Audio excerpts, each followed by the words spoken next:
जनाब सदर, मोहतरम असातिज़ा इकराम और मेरे प्यारे हम जमात साथियों, सबको अस्सलाम वालेकुम रहमतुल्लाहि व बरकातुहू। हम अपने ही जान के दुश्मन को अपनी जान कहते हैं, हम अपने ही जान के दुश्मन को अपनी जान कहते हैं। मोहब्बत की इसी मिट्टी को मुल्क हिंदुस्तान कहते हैं। जब अपना काफिला इस अज़्म व इरादे के साथ निकलेगा, जब अपना काफिला इस अज़्म व इरादे के साथ निकलेगा, जहाँ से चाहेंगे रास्ता वहीं से निकलेगा। ऐ वतन की रेत मुझे एरिया रगड़ने दे, ऐ वतन की रेत मुझे एरिया रगड़ने दे। मुझे यकीन है कि चश्मा यहीं से निकलेगा, कि चश्मा यहीं से निकलेगा। जनाब सदर, पहले आज मैं सबसे पहले आप सभी को यौम जमहूरिया की मुबारकबाद पेश करती हूँ। आज हम सब लोग यहाँ यौम जमहूरिया का जश्न मनाने के लिए जमा हुए हैं।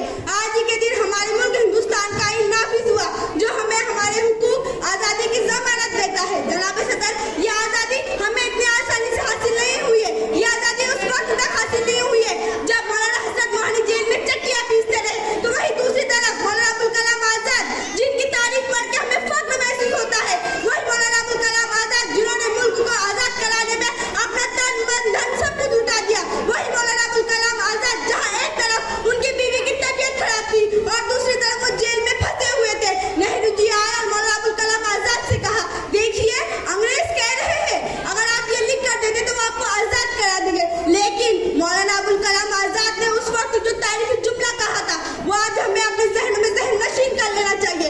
उन्होंने कहा, एक तरफ मेरी बीवी की तबीयत खराब है, यह हकीकत है, लेकिन दूसरी तरफ मेरी माँ अंग्रेजों के चंगुल में फंसी हुई है।